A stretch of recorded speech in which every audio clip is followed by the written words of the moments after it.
Hi guys, this is Alea Jen and welcome back to my YouTube channel. So for today's video,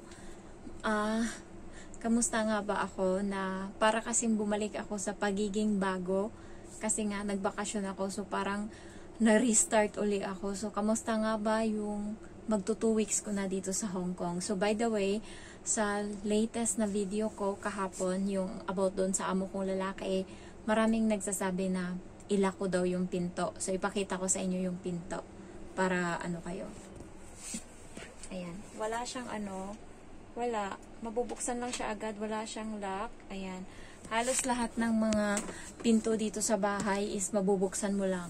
Yung sa CR namin, ganyan din siya. Tas sa gitna, merong parang na pwede mong i-adjust. Kahit may tao sa loob, kung gusto mo siyang ikutin, is maiikot mo lang. So, pwede mong mabuksan kahit nakalock siya. And yung kwarto nila, ganun din. Maikot mo lang lahat. Ang may lock lang is yung yung kwarto nila, yung CR. The rest is wala na. Kaya maiikot mo lang. Kahit yung mga lock nila sa loob ng bahay, maiikot mo lang ng kamay. Ayan, lang. Napaka-accessible kasi nga, natatakot sila sa bata. Kasi maliit pa tong bata. Baka malak to sa pinto and hindi makalabas. Kaya hindi pwede yung ganun. Yung pinaka-lock lang talaga namin is yung sa lang. Sa main door lang, yung pinakabungad talaga namin. Yan, pero the rest is mabubuksan mo.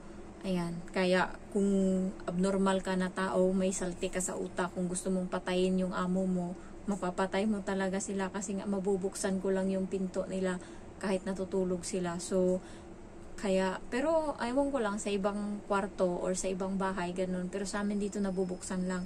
Swerte lang ng amo ko kasi halos lahat ng mga katulong nila is walang ugaling ganun. So, hindi naman tayo ganun, di ba?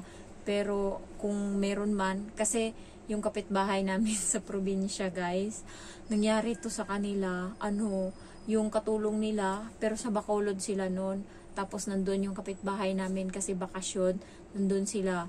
So, yung katulong nila is may masamang balak. Niya talaga, pinaslang niya yung yung amo niya. Tapos yung kapitbahay namin, dalawa sila kasi, yung isa is ang daming saksak, sinaksak niya lahat-lahat.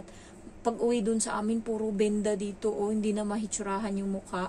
Buti na lang, pero yung sa mukha niya, naglakra talaga yung talaga yung scratch. Pero, minarder niya talaga ng kutsilyo, talagang tinusok-tusok niya, tas screwdriver, yun yung ginamit niya dun sa Tapos yung isa, yung bunso kasi, tumakbo, pinukpok niya ng martilyo sa ulo. Pagkatapos nun, siya, may kasi putikan sa likod bahay, doon siya nagtago, tas ilong niya lang yung pinakita niya.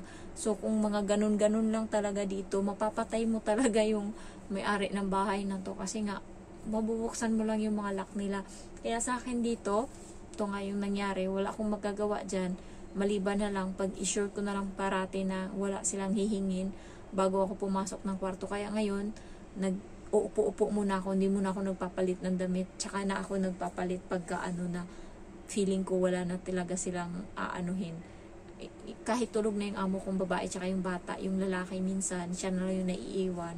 Yun, hindi ko rin alam, siguro baka nakita niya din ako sa CCTV kasi dati wala siyang access, tas ngayon meron na siyang access.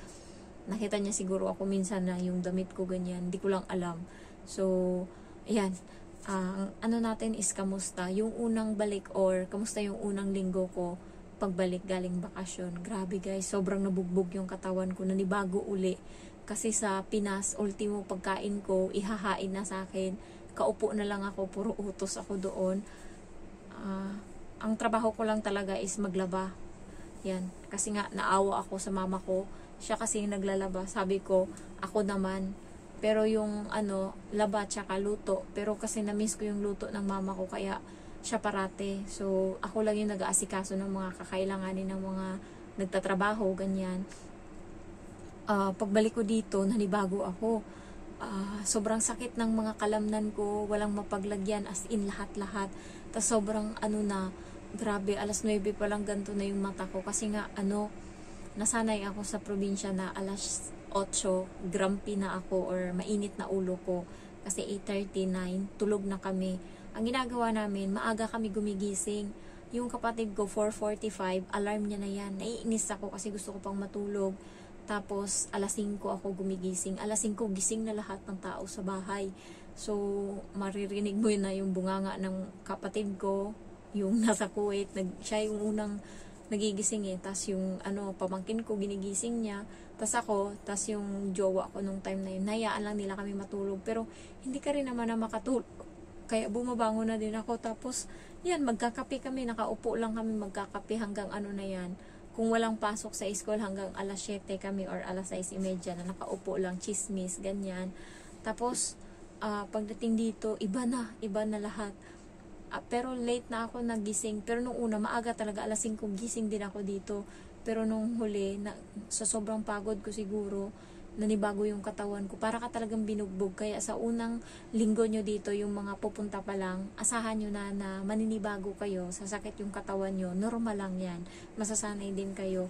Ako magto 2 weeks, hindi ko na nararamdaman yung sakit ngayon. Pero nung mga nakarang araw, ramdam ko pa talaga. Ayan, pero ngayon okay na, parang nasanay na ako. Ngayong araw nga, non-stop yung trabaho ko, tapos wala ding pahinga. Kasi nga, naglaba ako ng ng sapatos, tapos damit ko. Ayan, so, ang hirap maglaba kapag walang hand wash lang kasi ako, guys. So, kailangan ko ng hindi bumubula yung powder nila. So, kailangan ko ng labada na sabon. Ayan, yung bar. Tapos, walang mabilhan dito. So, pupunta pa ako ng Central para bumili. So, wala akong stock. Ang hirap ngayon maglaba. Hindi ako satisfied sa laba ko. Next is, sa pagkain, sumasama talaga yung tiyan ko kasi nasanay ako sa Pinas na nagmi-mineral water ako. Tapos pagdating dito, yung tubig namin is galing sa sink and then pinapakuluan, tapos yun na yung iniinom. Sabi ng amo ko, malinis naman yung tubig dito sa Hong Kong. Pero ilang na ako, hanggang ngayon masama pa rin yung tiyan ko. Hindi ko alam, siya, sumasama pa din. Ayan, siguro dahil nanibago kasi nga yung pagkain dito, hindi na katulad sa Pinas na umagahan ko kanin, tapos tanghalian kanin, tapos may merienda pa, hapunan kanin, depende na lang sa akin. Ayan, dito hindi na ganun ka full yung tiyan ko, tapos nakakaramdam na ako ng gutom, siguro sumasama yung tiyan ko. Ayan, so update sa bahay ko, guys. Grabe yung stress ko to the highest level na, alam nyo ba yung singil nila sa kuryente, yung maglalagay ng mga kuryente sa bahay, yung maglalagay ng ilaw, ng outlet, ng switch, ang singil is 40,000 pesos. Kasama na doon yung materyales, siya na magpo-provide ng materyales, tas ng kuryente, mga ganun, mga ilaw. Mayaman tayo? So parang, katumbas na to ng labor ng mga ng mga nagtatrabaho sa akin. So sabi ko, pas, hindi ko kaya yan. Tapos naghanap kami ng iba, nakausap ko kahapon. Oo, kahapon. Sabi niya, 20,000 labor lang niya yun. Tapos, yung yung mga materialis ako yung bibili, yung halimbawa ng mga switch, ayan, mga ganyan, ilaw, lahat. So, sabi ko, ang mahal, 22,000 yan. Tapos sabi ko, ang mahal, wala akong masabi, sabi kong ganun. Tapos nakikinig lang yung yung nagtatrabaho sa Noseco, sa kuryente. Tapos sabi niya, wala naman daw pilitan, pag hindi ko daw kaya, di wag na daw ituloy. Tapos nag-usap-usap sila, tapos tahimik lang ako kasi nga ako, pero yung 40,000 parang hindi makatarungan. Tapos nung huli, sinabi ko sa kanya, baka may tawad pa yan, sabi kong ganun. Tapos tumawad ako 18,000, hindi niya mabibigay ng 18. Sabi niya 20 daw, sagad na daw yun. Sabi ko kasi yung panty ko dito wala ng garter, kakapagawa ng bahay, tapos tumawa yung ng electric. Grabe na talaga yung gastos ko, pero ang mangyayari na lang ngayon, yung bahay ko kulang na lang siya ng wrapping, ang labas na lang, loob tapos na, tapos pintura, tsaka kuryente, yun na lang, bintana pala. Yung bintana is na ko na, so ang mahal, nakaubos na ako ng mga nasa 250,000. Ayan, partida binibigyan pa ako ng boyfriend ko, nakailan. Ngayong araw nagpadala din siya ng 20 kasi nanghingi ako ng 20 mil.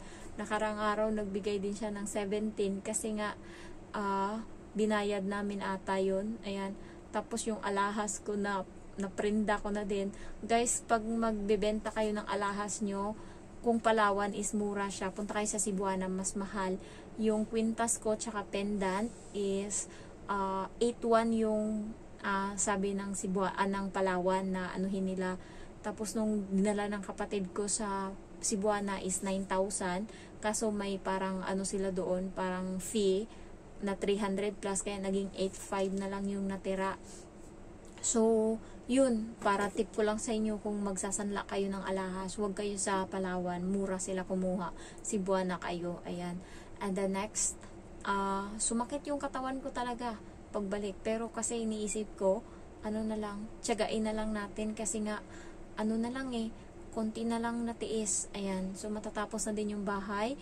And also, pag uwi ko palagay sa Pinas, hindi talaga ako masyadong nakikisalamuha sa bata. Iniiwasan ko yung bata kasi parang nandito pa yung stress ko, yung trauma ko sa bata. So, hanggat maaari, hindi ko masyadong kinakausap yung pamangkin ko na mag-alaga sa kanya. Kasi, yan na yung gawain ko dito. Hindi talaga, parang gusto kong ipagpahinga yung katawan ko sa bata. So, yun yung ginawa ko. Parang hinil ko muna yung sarili ko. Dati, gustong-gusto ko mag-alaga ng bata. Pero nung naranasan ko dito, parang ayoko na, nakakasawa. Ayan. So, kaya nung pagbalik ko, hindi ko pa din gusto masyado yung alaga ko kasi nga iba na yung ugali niya. So, nag-adjust na naman ako. Buti na ano-ano ko na uli yung ugali niya ngayon. So, thank you for watching and I love you all. Bye-bye.